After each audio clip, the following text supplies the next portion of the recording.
Hello बच्चों, welcome back to my channel Hindi व्याकरण। देखिए, बचेंद्री पाल यहाँ तक हम लोग पढ़ चुके थे पिछली वीडियो में कि जो हेलो बच्चों, welcome back to my channel Hindi व्याकरण। तो हम पढ़ रहे थे एवरेस्ट मेरी शिखर यात्रा का सारांश। यहाँ तक हम कंप्लीट कर चुके थे पिछली वीडियो में।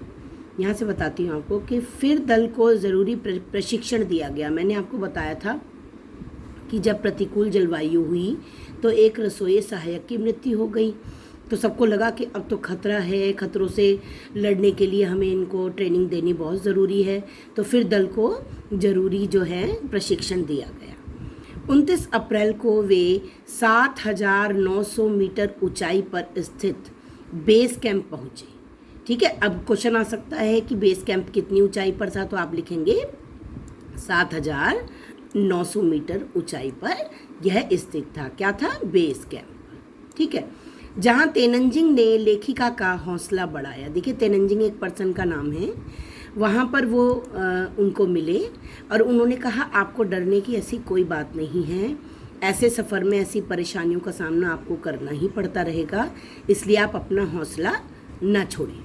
ठीक है, 15-16 मई 1984 को अचानक रात 12:30 बजे कैंप पर ग्लेशियर टूट पड़ा। ग्लेशियर कहते हैं बेटे, एक बर्फ़ का टुकड़ा टूटकर जो है वो कैंप में उनके आकर गिर गया। वो सब लोग रात को सो रहे थे, है ना, तो उन्हें पता ही नहीं था ऐसा कुछ होने वाला है। अब देखो बेटे, जब पहाड़ी इलाका हो, ठीक है, जहाँ पर बर्फ़ गिरने की पूरी संभावना है, मौसम ख़राब है, सब कुछ है, तो क्या हो सकता है? कुछ भी हो सकता है। तो रात के 12:30 बजे हैं और सब लोग जो हैं वो कैंप में लेटे हुए हैं। तो अचानक क्या हुआ? ग्लेशियर टूट पड़ा, जिससे कैंप तहस नहस हो गया।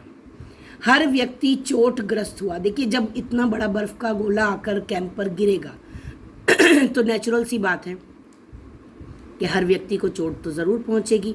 तो कैंप में जो भी लेटा हुआ था, जो भी वहाँ पर था कैंप में, उन सबको चोट लगी।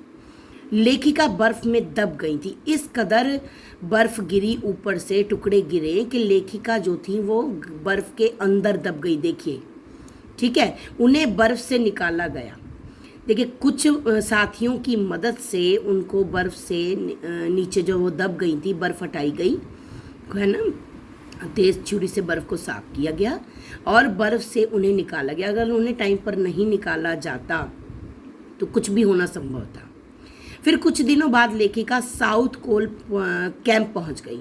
इस चैप्टर में मेन चीज़ें याद रखने की है। कौन सा कैंप, कितनी ऊंचाई पर है, साउथ कोल कहाँ है, लेखिका कहाँ कहाँ गई, कौन से स्टेप से उन्होंने चढ़ाई शुरू की, यही बात इस चैप्टर में आपको याद रखने की है, जो मैं अभी आपको हाईलाइट करके बताऊंगी बेटे। देखिए, साउथ कोल कैंप पहुंची, वहाँ उन्होंने पीछे आने वाले साथियों की मदद करके सबको खुश कर दिया।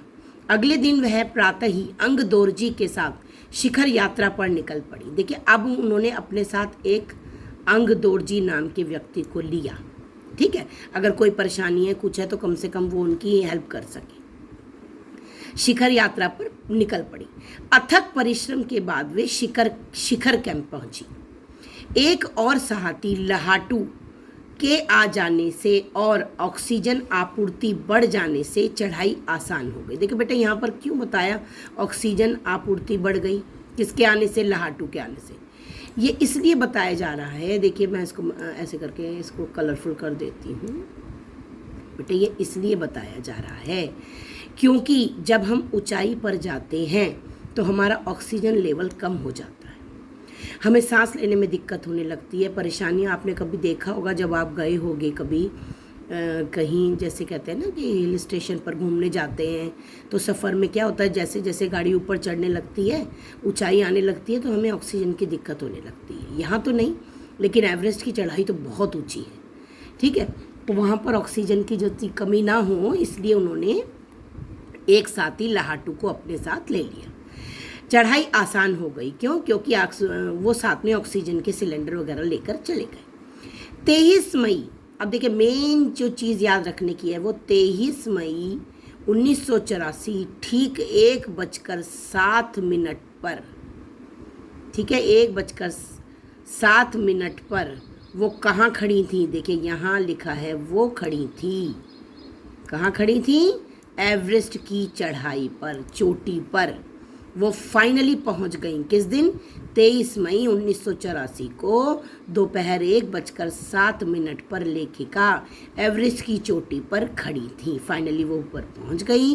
वह एवरेस्ट पर चढ़ने वाली प्रथम भारतीय महिला थी। ये सबको स्टार्टिंग में मैंने आपको बता दिया है। चोटी पर 2 व्यक्तियों के साथ खड़े होने की जगह नहीं थी। देखिए बेटे, जो चोटी होती है ना, वो इतनी पैनी होती है, इतनी पतली होती है, सीधी खड़ी रहती है कि वहाँ पर एक ही व्यक्ति खड़ा हो जाए वही बहुत है। तो 2 व्यक्ति तो खड़े होने का कोई मतलब ही नहीं है। तो उन्होंने क्या किया?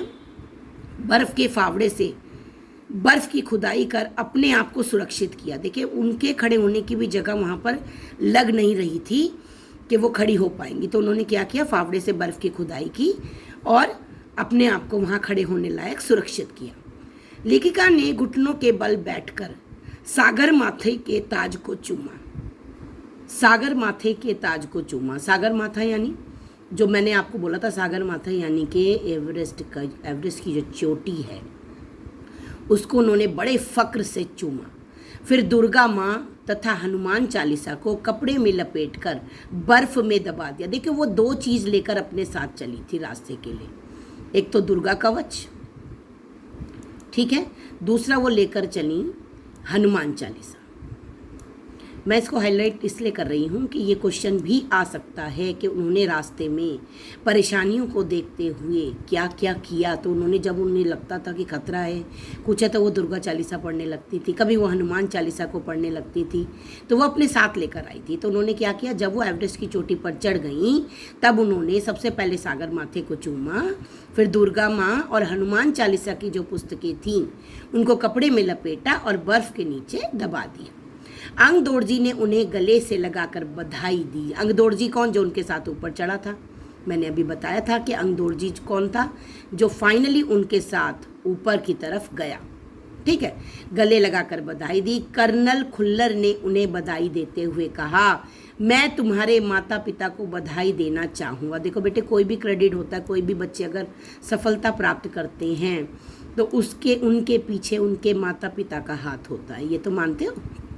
कोई भी आप अच्छा काम करते हो तो सबसे पहले मम्मी पापा को बधाई दी जाती है कि आपका बच्चा बड़ा काबिल है, उसने इतना अच्छा काम किया। आपके माता पिता को बुलाकर सम्मानित किया जाता है। यहाँ भी यही चीज़ है। तो सबसे पहले कर्नल खुल्लर ने क्या किया? उनके माता पिता को कहा कि मैं आपके माता पिता को बधाई देना चाहूँगा, देश को तुम पर गर्व है। अब तुम जो नीचे आओगी तो तुम्हें एक नया संसार देखने को मिलेगा। बेटे, इसका क्या मतलब है कि एक नया संसार देखने को मिलेगा? इसका मतलब है कि लोग तुम्हें एक अलग नज़र से देखेंगे, तुम्हारा सम्मान करेंगे। उनको हैरानी होगी कि एक भारतीय महिला इतनी परेशानियों को झेलते हुए फाइनली एवरेस्ट की चोटी पर चढ़ गई। तो ये एक भारत के लिए गर्व महसूस करने की बात होगी। आपको देखने के लिए लोग तरस रहे हैं।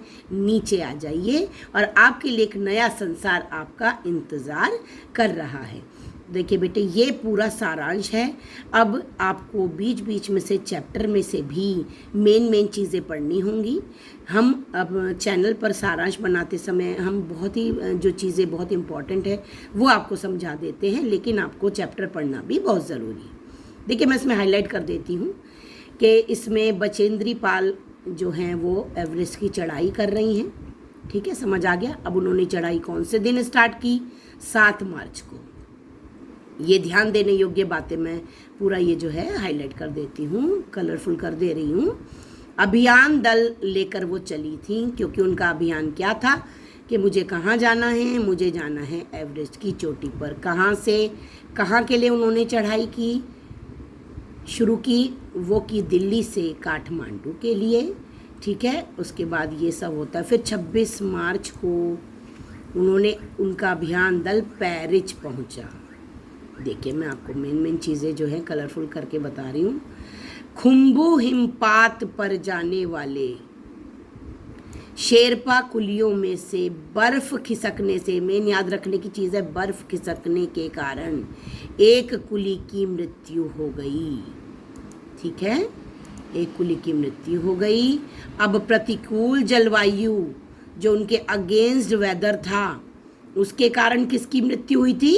एक रसोई सहायक की मृत्यु हो गई। ठीक है, एक रसोई सहायक की मृत्यु हो गई।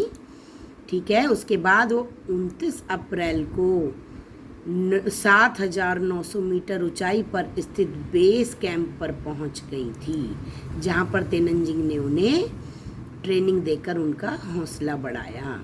ठीक है, 15-16 मई अचानक रात को क्या हुआ था? ग्लेशियर टूट पड़ा था, जिस कारण सब तहस नहस हो गया, व्यक्ति चोटिल हो गए और लेखिका जो हैं किस में दब गई थी बेटे? मैंने आपको बताया लेखिका बर्फ में दब गई थी। ठीक है, अच्छा, कुछ दिनों बाद वो साउथ पोल कैंप पहुंच गई।